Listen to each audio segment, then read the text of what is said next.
Olá, sejam bem-vindos a mais uma Live do Valor, série de transmissões ao vivo que acontece de segunda a sexta-feira, sempre às 11 da manhã, através do site do Valor e das redes sociais.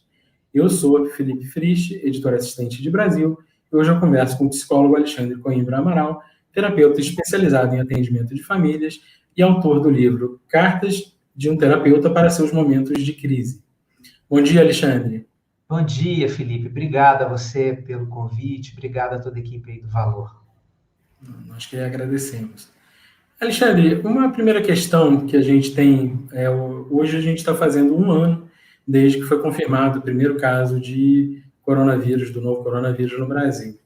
De lá para cá, como é que você avalia que evoluiu o estado de saúde mental das pessoas, das famílias, pelo que você atende no consultório e pelas palestras que você tem dado? O que você vê que mudou, que evoluiu, que casos, que tipo de sintomas têm sido mais frequentes? Como é que você avalia essa evolução nesse último ano?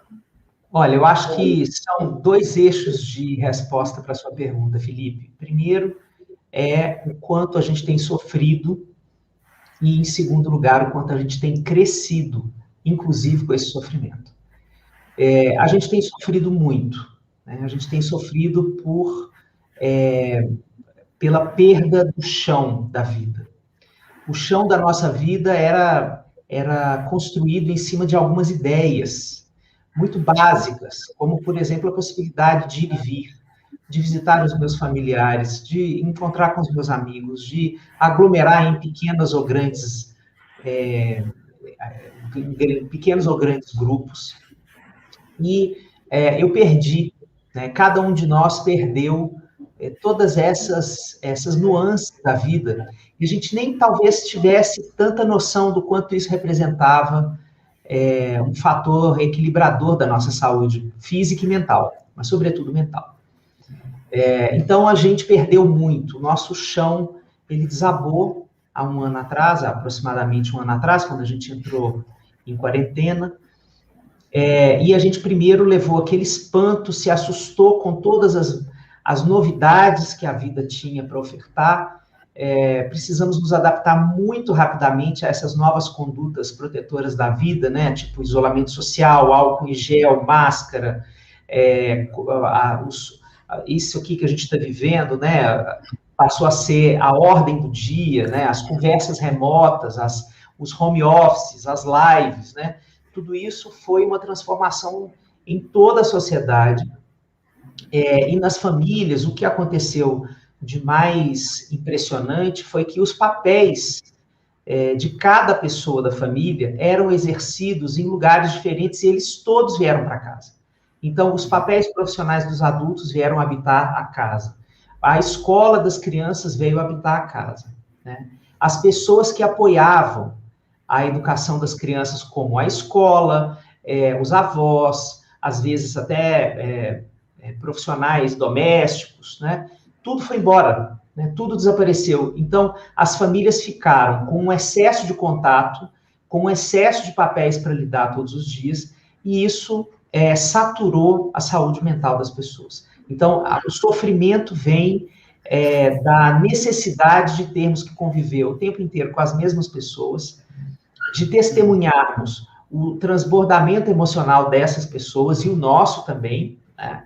Muitas pessoas têm se constrangido com o quanto têm se visto mais raivosas, mais medrosas, mais tristes, né? Então, isso também pode ser um ganho de intimidade, mas, à primeira vista, isso pode constranger até as relações mais íntimas. Então, a transformação da intimidade foi profunda dentro de casa. E essas adaptações foram sucessivas, múltiplas e imediatas. A gente não teve tempo para dizer assim, me dê um tempo para me adaptar a tudo isso. Não, a pandemia veio como um imperativo, assim, vá para casa, feche tudo, máscara, álcool em gel, home office, sem escola.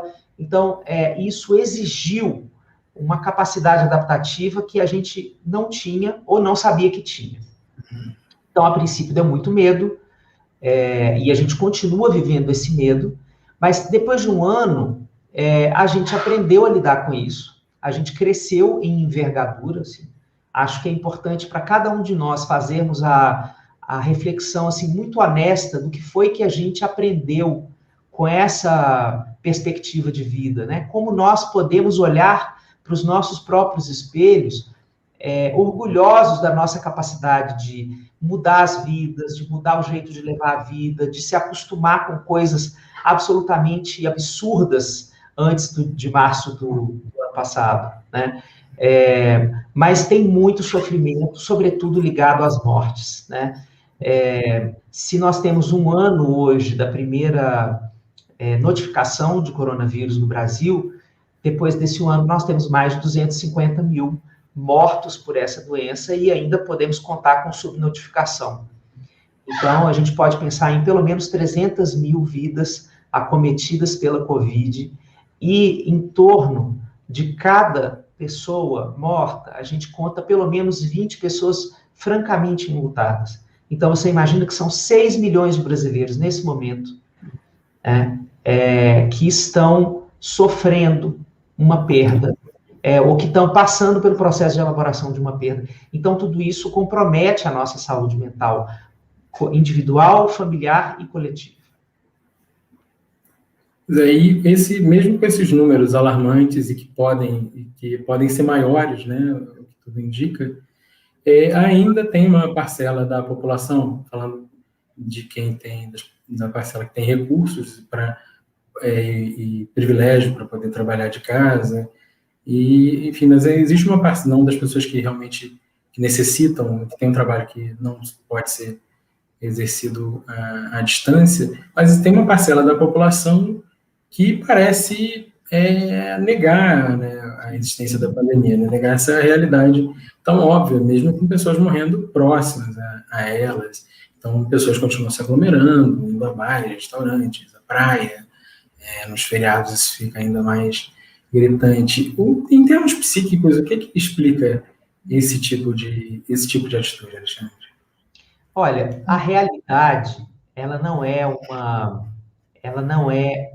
o que a gente chama de realidade, de fato, né? Ele não é, por exemplo, o direito trabalha com essa noção de prova, fato, né? O mundo psíquico é bem diferente disso. Nós criamos realidades o tempo inteiro. A gente, às vezes, coloca na cabeça dos loucos, né, o único lugar da criação das visões, né, das vozes, mas todos nós criamos verdades para morar nelas. Né? Nós acreditamos em coisas. Às vezes a gente acredita em coisas que depreciam a nossa vida. Por exemplo, eu tenho um valor menor do que eu acho do que as pessoas sentem. Isso pode ser uma verdade que eu crio sobre mim. Né? Vai tudo ficar bem. Isso é uma outra verdade que eu crio. Então, eu vou criando essas verdades. Quando a gente entra em crises, e, sobretudo, em catástrofes, como é o caso da pandemia do coronavírus, a catástrofe é um nível de pressão sobre as emoções que é o efeito mesmo de uma panela de pressão. Então, diante de muito tempo vivendo esse tipo de experiência como dizem na Bahia, apertando a mente das pessoas, né? Tem uma expressão baiana que eu adoro, não aperte a minha mente. O coronavírus veio apertar a mente de todo mundo. E aí, imagina como um mecanismo de panela de pressão em algum momento explode. Explode essa tampa. E essa tampa, ela explode na forma de cansei, estou exausto, não aguento mais isso, não é possível que isso seja dessa forma. E a gente começa a criar dentro da mente essas narrativas, essas histórias. A gente cria e a gente mesmo acredita nelas. Isso é uma criação que pode começar individual e depois se transformar numa criação coletiva. Mas no caso do Brasil, a gente tem uma narrativa que, inclusive, foi sustentada pelo próprio presidente da República. Então, essa narrativa, ela nasce de uma figura de poder que tem ascendência sobre uma parte da população para construir uma narrativa linkada àquela primeira frase. É só uma gripezinha. Né? Então, a gente tem uma série de lugares na sociedade que fazem com que aconteça essa construção dessa versão. Então, essa versão que que nós temos chamado de negacionista, né, e eu concordo francamente com a sua pontuação, ela é uma versão da realidade que se despreocupa consigo e com o coletivo, mas sobretudo com o coletivo.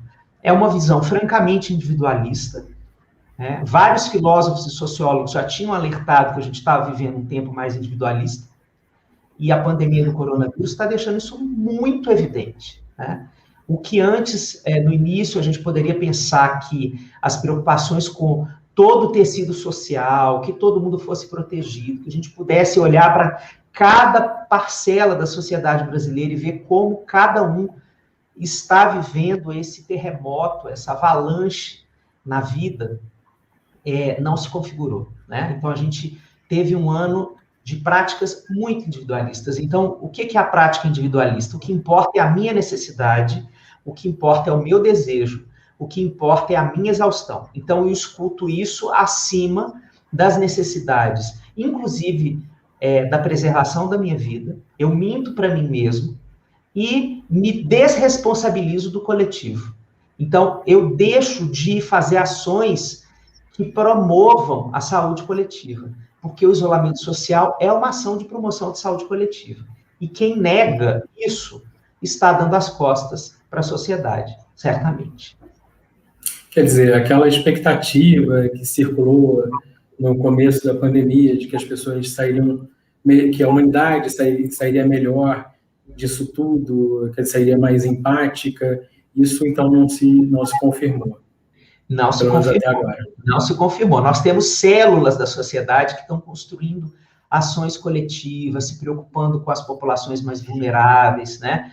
Mas se a gente for fazer uma análise bem realista da construção desse tecido social brasileiro, é um olhar que deixa a gente desesperançoso, que deixa a gente entristecido, né? A gente pode se conectar muito com quantas vezes a gente fez interjeições ao longo desse ano. Meu Deus, por que as pessoas não conseguem entender o que está acontecendo? Como é que as pessoas não se ligam nisso? Como é, né, assim, os espantos que não deixam de acontecer entre nós? Quantas vezes a gente precisou usar essas interjeições, inclusive para se salvar do silêncio mais catatônico, assim, desse absurdo, né? Então, a gente nunca cansa de se assustar com o tamanho desse absurdo. Legal. Alexandre, no fim do ano passado, uma pesquisa de uma startup constatou, uma startup especializada em desenvolvimento profissional, chamada Vitude, constatou que 47% das empresas não adotavam nenhum tipo de cuidado com a saúde mental dos seus colaboradores. Como você acha que essa relação mudou, ou deve mudar, ou deveria mudar agora não, mas quando a gente chegar no pós-pandemia, ou como ela já poderia começar a mudar, como ela vem mudando e como ela pode mudar agora, desde já? Olha, a importância da saúde mental dentro das empresas, né? Certo. Tem se discutido no mundo todo, na área né, na psicologia e na psiquiatria, tem se discutido no mundo todo que depois que a pandemia acabar, a gente vai viver o rebote da saúde mental, como se fosse, depois do terremoto, tem aqueles pequenas réplicas de um terremoto, né? Então, depois do grande terremoto da catástrofe do coronavírus, a gente vai ter essas réplicas de saúde mental. Portanto, a saúde mental, ela é a variável mais longeva dessa crise. A gente pode se preservar do ponto de vista da saúde física, e na hora que terminar esse ciclo de pandemia, a gente ainda vai ter os efeitos na saúde mental que vão precisar ser analisados durante muito tempo em cada tipo de população humana. Então, a saúde mental passou a uma categoria protagônica, se você quiser pensar em ações organizacionais, né? Nós temos estudos aí que já mostram que cuidar da saúde mental nas empresas por exemplo, você promover uma diminuição do absenteísmo laboral, que é diminuir as faltas ao trabalho. E ao contrário do que muita gente pode pensar, cuidar da saúde mental dos seus funcionários, gastar tempo em tipos de ações para a saúde mental dos funcionários da sua empresa, aumenta a produtividade das pessoas, né? Que é, no fundo, um dos valores, um dos indicadores que mais importa para a gestão das empresas, né? E das pessoas. Então, abordar a saúde mental e cuidar disso, aproveitar esse momento de tanta transformação para instituir programas de saúde mental nas empresas, pode ser uma grande virada paradigmática para as organizações, para as culturas organizacionais brasileiras, para que as pessoas se sintam mais à vontade para serem elas mesmas. Sempre que a gente se sente mais livre para expor quem a gente vive com mais qualidade. Então, as empresas têm essa capacidade de fazer isso. Muitas empresas já estão cuidando disso, né? Eu mesmo fui contratado por muitas empresas ao longo do ano de 2020, justamente para a gente abordar essa interface do home office e da família, né? Porque a família passou a ser uma característica que deixou de estar fora da vida do trabalho, né? Você está fazendo aí uma live, eu estou fazendo aqui uma live, a qualquer momento pode passar um filho nosso aqui pelas costas, dando tchauzinho para a câmera. E isso foi tipo o novo normal de 2020, né? A gente tem histórias divertidíssimas, inclusive, sobre isso, né? Portanto, o que esse olhar dessa criança para a câmera diz para a gente? Ele está dizendo para o chefe assim, olha, eu existo. E isso é mais um símbolo, né? Se a nossa vida agora é a conjugação do trabalho e da família no mesmo espaço, a saúde mental dessas duas funções está atrelada. Então, se eu sou uma empresa preocupada com a saúde mental das pessoas, eu também estou interessado em saber como é que ela está vivendo essa interface entre família e trabalho. Alexandre, estão chegando algumas perguntas, aliás, um bom número de perguntas aqui da audiência, então eu vou começar a fazer algumas aqui. Uma é do Kleber Martins, ele pergunta assim, éramos todos mentalmente despreparados para essas restrições? E aí eu faço uma relação dessa pergunta dele com o seu livro, né, das cartas do terapeuta para seus momentos de crise. Lá você fala são cartas, né, escritas por diversas emoções ou condições humanas com as quais as pessoas, em geral, têm dificuldade de lidar, né? Quer dizer, como a morte, como uma dessas questões, a vergonha, o medo, a tristeza, a raiva. Então, a pandemia, de alguma forma, forçou as pessoas a terem que lidar com essas questões com as quais elas já não lidavam bem. Sim. Respondendo à pergunta, né, e ao adendo lindo que você está fazendo, obrigado pela menção ao livro, Felipe. Essa pandemia, ela é uma novidade tão suprema em tantas áreas da vida que, sim, é importante a gente assumir que a gente estava despreparado para ela. Então, nós construímos adaptabilidade enquanto fomos vivendo. Tem um biólogo chileno que faz parte do campo que eu trabalho, né, da terapia familiar, que ele tem uma frase ele se chama Humberto Maturana, e ele tem uma frase que é assim, o caminhar se faz caminhando. Então, foi isso que aconteceu. A gente foi construindo a força e a adaptabilidade para lidar com os desafios da pandemia enquanto a gente foi vivendo. Então, a gente se transformou num grande gerúndio. E realmente a gente não tinha essas habilidades, a gente foi descobrindo quais tinha e quais precisou desenvolver, mas, sobretudo, pensando nos sentimentos humanos que foram eclodidos, né, nessa pandemia, o medo é o chão da nossa vida. Nós passamos a caminhar pelos dias com muito medo, né? Então, viver com medo é viver mais ansioso, é viver com um pezinho na depressão, né? Mas, sobretudo, na ansiedade, né? Medo e ansiedade têm uma correlação muito forte. Então, é por isso que a gente aumentou tanto os números, né, das epidemiologias ansiosas, não só no Brasil, mas no mundo inteiro. Isso, aliás, leva a uma outra pergunta aqui, que chegou da audiência, do Paulo CP Santos. Ele pergunta, então, enfim, ele pede acho que uma dica, uma ajuda, né? Como nós podemos administrar essa ansiedade em relação ao final de estudo. Quer dizer, a gente não sabe nem quando que é o final, Isso. na verdade, né? Então é muito difícil fazer. Como é que se faz planos para o curto, para o médio ou para o longo prazo numa condição dessa? E como é que isso tudo à luz dessa ansiedade que aflorou de modo meio geral? Olha, para as pessoas que gostam de se planejar, né, a pandemia chegou como um grande choque. Então, porque ela retirou a viabilidade de grandes planejamentos. Como a gente não sabe como a gente vai ficar daqui a um ano, daqui a 6 meses, né? A gente passa a ter que se programar para períodos muito curtos. Então, essa é a maior transformação da vida em termos de planejamento estratégico, individual, familiar, empresarial. A gente não tem como se planejar para cenários muito longevos. Então, a ansiedade, ela guarda, então, o que a gente tem que dizer para a nossa ansiedade? Olha, agora a gente vai viver cada semana de um jeito, ou no máximo a gente vai programar um mês, mas assim, não muito mais do que isso está dando para programar, viu, Felipe?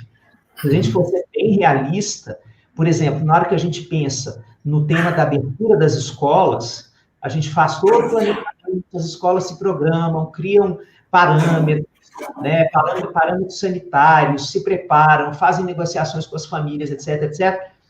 E aí o que tem acontecido em muitas escolas no Brasil? Começa uma onda de casos dentro da escola, fecha tudo de novo, todo mundo volta só para o ensino online, deixa de frequentar o ensino híbrido, né, presencial e online, começa tudo de novo, e isso não estava previsto. Então, esse nível de previsibilidade que a gente gostaria de ter está assumido que foi uma ilusão que a gente criou. A pandemia está deixando muito escancarado que a gente construiu uns castelinhos de areia para a gente morar. E um deles é que a gente tem esse nível de controle sobre a vida. E aí vem esse vírus e mostra assim para a gente, olha, vocês não controlam a vida do jeito que vocês gostariam.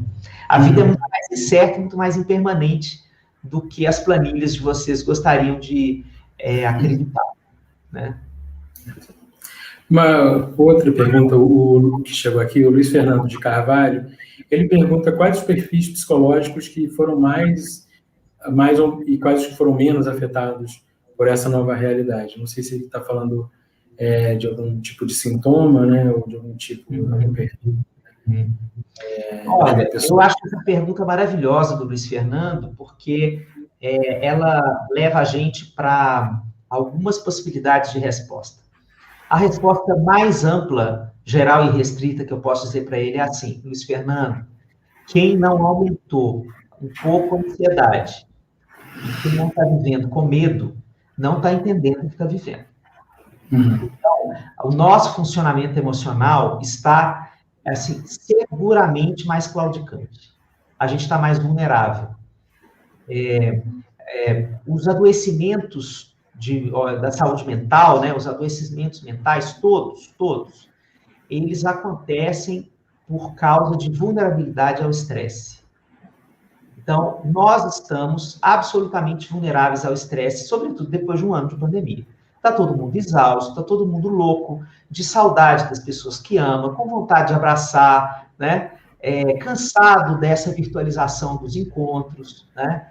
Sentindo no corpo, por exemplo, algumas alterações, né? Tem gente que chega no final do ano de 2020, chegou no final do ano de 2020, sentindo um monte de sintomas no corpo que não tinha sentido antes. As crianças também vivendo isso, os idosos, as crianças e os idosos, né, as duas pontas da vida, sentindo isso com muita força. Então, eu prefiro pensar nas faixas etárias do que nos tipos de personalidade. Eu acho que a gente precisa olhar muito para as crianças e para os idosos. Essas duas pontas da vida foram muito sacrificadas e continuam sendo durante a pandemia. As crianças, porque elas perderam a expansão do corpo, que é a base da saúde mental da criança é poder correr, poder subir, escalar, abraçar, testar, se sujar, né? Expandir o corpo. Então, o isolamento fez um constrangimento dessa expansão do corpo infantil. E criança tem a ver com contato, né? Pegar o brinquedo da outra e falar, é meu, e a outra falar, não, é seu, não é meu, né? Tem a ver com estar aglomerado jogando bola lá no campinho, sabe como é? Então, elas perderam muito. E os idosos, sobretudo na cultura familiar brasileira, eles se constituem no encontro. Eles se constituem no encontro presencial, na comida do domingo, na possibilidade de cuidar dos netos, né? Na possibilidade de estar com outros companheiros da mesma idade, né? Então, essas duas, e eles foram colocados nessa categoria muito cruel, né? Grupo de risco. Embora isso seja um nome que deu proteção específica para eles, isso também criou um estigma. Isso também criou um preconceito. Isso também criou mais isolamento. Então, a gente tem pensado pouco na saúde das crianças e dos idosos. Essas duas populações brasileiras, elas estão mais isoladas, mais fragmentadas e com a saúde mental, portanto, pior. E uma pergunta que eu recebi até antes aqui da nossa live, como é que se faz essa transição para uma vida normal para as crianças? Quer dizer, porque existe um receio de como é que elas vão se relacionar com as outras crianças, ou quando elas voltarem a se encontrar nas condições que se encontravam antes. Essa questão que você está trazendo, ela é muito forte, porque, por enquanto, a gente não tem como voltar a nenhuma vida normal. Então, o que a gente precisa ser bem honesto com os nossos filhos, com as crianças, é que a vida que a gente tem agora ainda é uma vida entre parênteses. É uma vida diferente, nova, que a gente não sabe quanto tempo vai durar, mas é a vida possível nos nossos dias, né? Então, em primeiro lugar, ser muito verdadeiro com elas e não se colocar nessa posição de que eu sei tudo e eu sou impassível, né? Porque nós todos estamos vivendo essa tempestade juntos. E um dos ganhos para a intimidade entre adultos e crianças nessa época é a gente poder viver essa vulnerabilidade juntos. Porque, às vezes, as crianças vão nos abraçar e vão dizer assim, eu não aguento mais, eu preciso de ajuda, eu quero ver meu amiguinho, eu quero brincar com a minha avó, né? Eu quero qualquer coisa. E não está no seu alcance poder proporcionar isso para ela nesse momento, né? E aí, o que a gente faz na hora que a gente vive essa impotência? A gente se conecta com ela. A gente sente a impotência e fala disso com ela.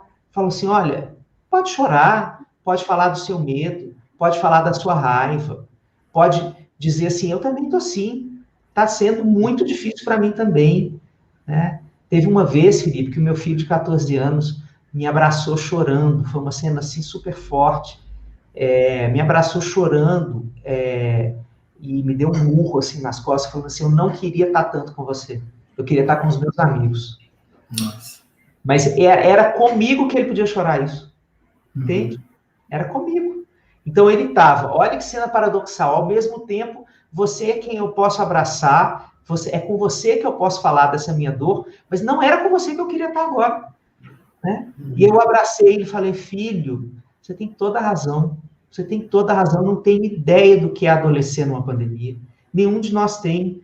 E eu quero te escutar, e eu quero estar do seu lado, mas eu não tenho respostas claras para isso, né? Então, nessa hora em que a gente se conecta com a impotência, a gente entrega amor, a gente entrega conexão, a gente entrega compaixão, e isso constrói aprofundamento da intimidade, o que é sempre muito bom nas relações com os filhos. Legal. Alexandre, mas estou recebendo algumas perguntas aqui, e alguns comentários também da audiência. Eu vou juntar 2 comentários e uma pergunta aqui que eu acho que vão numa direção parecida. O Paulo Yasbeck, ele diz que a essência amorosa do ser é abafada pela mídia que incentiva o individualismo e a heresia da separatividade. enfim, acho que focando na questão do individualismo. A Daniele Leonel também, ela fala que a posição individualista, encontra sua versão na negação, deixa todo mundo realmente entristecido pela falta de empatia. E a pergunta sobre isso vem do José de Almeida, que ele pergunta se você pode avaliar o papel da mídia no emocional das pessoas nesse período. Ele concorda que o assunto é polêmico, mas ele acha que é pouco abordado. Quer dizer, se a mídia tem um papel, pelo que eu entendi, ele quer saber se a mídia tem um papel em aprofundar esses buracos emocionais, enfim, ou o contrário, enfim. A mídia, na época do coronavírus, ela não tem como ser diferente diante da crise que a gente está vivendo. Ela é uma espécie de urubu, né, que só vem contar notícia ruim. Então, o que a gente pode fazer no relacionamento com as notícias, com os portais de notícias, é a gente prestar atenção em como a gente fica com a quantidade de informação que a gente absorve em cada dia, né? No início da pandemia, isso ficou mais compulsivo. Eu acho que as pessoas têm aprendido a lidar com isso, né? No início, até para a gente poder conhecer essa nova forma de vida em que a gente estava entrando, a gente consumiu muita notícia e a gente passou muito tempo do dia assistindo só notícia de pandemia, e as pessoas foram percebendo o efeito imediato no decréscimo da saúde mental, né? Então, o consumo de notícias, ele é uma variável muito importante, e você deve ter claro para você como é que você vai fazer para acender aí dentro um certo sinal amarelo de atenção pare, né? E qual é o momento de você parar e fazer outra coisa, que não tem a ver com pandemia, sabe? A gente chama isso, na teoria do esgotamento mental, de práticas de esvaziamento e descompressão. Então, é aquele momento em que você vai, se você estiver querendo se conectar com coisas na internet, você vai deixar as notícias sobre a pandemia, sobre a crise sanitária, sobre as condutas do governo, sobre os avanços da vacina, a lentidão da chegada da vacina, etc. Você vai deixar tudo isso de lado e vai assistir uma coisa que faça a sua alma cantar, que vá para um lugar completamente diferente, que você possa entrar com o seu coração e com a sua paz de espírito numa outra frequência da vida. Depois você volta a se informar, né? Então, o papel da mídia é esse, gente. O papel da mídia, nesse momento, é colocar informação, e a informação que a mídia tem para entregar não é uma boa notícia, né? A gente não tem boas notícias sobre a pandemia para passar. A gente tem mortos se acumulando muito mais do que a gente gostaria. A gente tem pedaços do Brasil, como Acre, Manaus, a região amazônica toda, vivendo uma catástrofe, um colapso de saúde pública, né? Tivemos a questão de Roraima há uns meses atrás. Então, a gente tem notícias sempre muito ruins para falar de como o Brasil está vivendo esse processo. Então, cabe a cada um de nós escolhermos como nós vamos consumir essas notícias. Uhum. E eu acho que você falou da internet, e a internet também dá a possibilidade de você escolher que tipo de informação você vai consumir, além do entretenimento, além dessa oportunidade de descompressão, ela também dá a oportunidade de escolher que tipo de informação você quer. Só que isso também embute um risco, né? Porque como todo mundo tem como em tese todo mundo tem voz igual, você também abre espaço para uma eventual mídia negacionista, uma mídia mais de acordo com certas linhas políticas. Você também abre espaço para isso. Então, isso também tem esse outro lado. A gente tem lados, infelizmente, construindo versões muito opostas sobre como lidar com a pandemia desde o início, né? Desde uma coisa séria ou é só uma gripezinha, e passando por vacina é bom, vacina não presta, essa vacina é isso, essa vacina é aquilo. Então, a gente tem uma série de discursos antagônicos, e realmente o dilema das sociedades hoje é que nós perdemos, e eu não sei como é que a gente vai sair disso, sinceramente. Se você me fizer essa pergunta, eu vou te dizer, não sei, como é que a gente vai retomar esse pacto social, sabe? um pacto social em que a gente possa partir de princípios básicos da convivência humana, tá? Que a gente possa partir, por exemplo, da valorização da ciência. Esse tipo de retorno é uma coisa que a gente vai precisar fazer como sociedade. Assim, nós precisamos reconstruir no tecido social como um todo a crença de que a ciência é um elemento da vida em sociedade que promove bem-estar, que promove caminhos e discussões sobre a vida humana, sobre a nossa conexão com a natureza, sobre a possibilidade da gente construir um futuro, e a gente não pode descredenciar a ciência, porque devemos a ela a possibilidade da gente sair desse túnel escuro em que a gente está nele. Mas existe já uma porção da população brasileira que não é pouco significativa, que desistiu da ciência, que se descolou da ciência e que se descolou das instituições que consideram a ciência como fundamento, como, por exemplo, a Organização Mundial de Saúde. Então, esse fenômeno que a gente chama de pós-verdade, né, que a OMS diz uma coisa e isso não é um fundamento para começarmos a agir em cima disso. Então, a OMS diz uma coisa e esse discurso é colocado no mesmo patamar hierárquico do que a minha opinião. A OMS diz isso, mas a minha opinião é outra. Então, eu fico com a minha opinião. Esse é um fenômeno chamado pós-verdade, que está sendo debatido aí muito antes da pandemia, né? Que é um declínio da importância das instituições, e por isso aumenta a voz de qualquer tipo de ignorância. Né? Quando a gente se declina nessa relação com as instituições que dão sustentação para a sociedade, a gente aumenta a importância da ignorância. E isso, infelizmente, é o que a gente tem vivido. Certo. E como é que a gente sai disso? A gente está caminhando aqui para o final da nossa live, mas eu acho que a gente pode tentar concluir, de repente, perguntando como é que a gente sai disso, porque também você teve a pandemia também foi uma oportunidade de desentendimento para muita gente. Eu acho que a gente teve um problema técnico aqui, a gente vai tentar reconectar o Alexandre.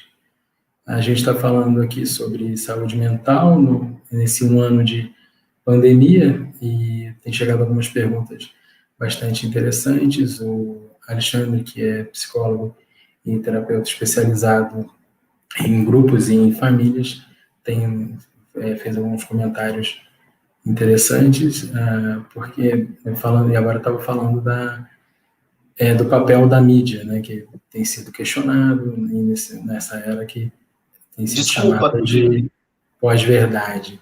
Imagina, estamos caiu aqui, deu um pique de luz e eu entrei no celular, tá certo? Então a gente termina aqui a entrevista no celular. Ótimo. Então tá bom, aí a gente caminha para o nosso encerramento dessa forma natural, espontânea e pandêmica, né? E pandêmica. Eu acho que a gente tem que... Acho que a pandemia trouxe essa necessidade, essa capacidade de adaptação. Isso. Exigiu da gente muito isso, né? Essa capacidade de se adaptar. Mas como é que a gente sai disso? Como é que a gente sai disso tudo? Uma pergunta simples, né? Na verdade, que eu tinha deixado aqui para o final. Assim, não sei se existe um diagnóstico para o brasileiro, assim, em termos psíquicos, né? E qual o caminho para a gente sair desse buraco também, não só da pandemia em si, propriamente dita, mas dessa dificuldade de comunicação que as pessoas têm. O nosso diagnóstico como sociedade é uma sociedade cindida. Não só durante a pandemia, mas muito antes, né? A gente vive o que muitos têm chamado de polarização, mas do ponto de vista do fenômeno de grupo, é uma cisão. A gente está partido ao meio e a gente fala só com os iguais. Então, é uma fala que a gente chama de fala narcísica. A gente busca pessoas que concordam com a gente para confirmar o que a gente pensa sobre a vida. Então, realmente, vacina é bom. E eu vou procurar pessoas que confirmem a minha fala. Né? E aí eu crio um discurso que acha um horror tudo que não que Narciso acha feio, que não é espelho, como Caetano cantava lá na música, né? A saída para isso é sair da bolha, é ter curiosidade para escutar o outro lado, né? E insistir no diálogo. E isso exige doses altíssimas de paciência, de tolerância à frustração, né? De capacidade de conversar, que é uma coisa que a gente desenvolve ao longo da vida, mas temos perdido essa capacidade de conversar. Então, escutar a outra parte, começar a conversar com o outro lado, que pensa diferente, para a gente construir novas conexões e novas possibilidades de interseção entre esses dois discursos tão diferentes, é a única saída para a gente reafirmar esse pacto brasileiro em torno das coisas básicas da vida. Certo, quer dizer, ou seja, essa capacidade de diálogo, que é inclusive uma das cartas, né, que está no seu livro, essa capacidade de diálogo então ela vai ser ainda mais necessária agora, né? Quer dizer, talvez mais do que durante a pandemia, no pós-pandemia. Exatamente. Isso vai ser essencial agora. É isso aí. É isso aí. O diálogo merece ser o melhor antídoto para o medo que nos é chão, sabe? Diante do medo que está assolando a nossa vida e que parte tanto parte nosso coração, né? Não tem outra saída para o medo senão conversar, né? O avesso do medo não é a coragem, eu digo isso lá na carta do medo. O avesso do medo é o nós. Medo a gente não vence, medo a gente convive e atravessa, fazendo um laço, fazendo um abraço, chamando gente que apoia a gente para fazer parte desse momento da vida. Então, o diálogo é a instância suprema para poder transformar uma vida vivida sozinha com o medo numa vida partilhando esse medo e escutando o medo dos outros, né? E fazendo essa experiência de travessia nessa pandemia uma experiência mais coletiva. Ótimo, Alexandre.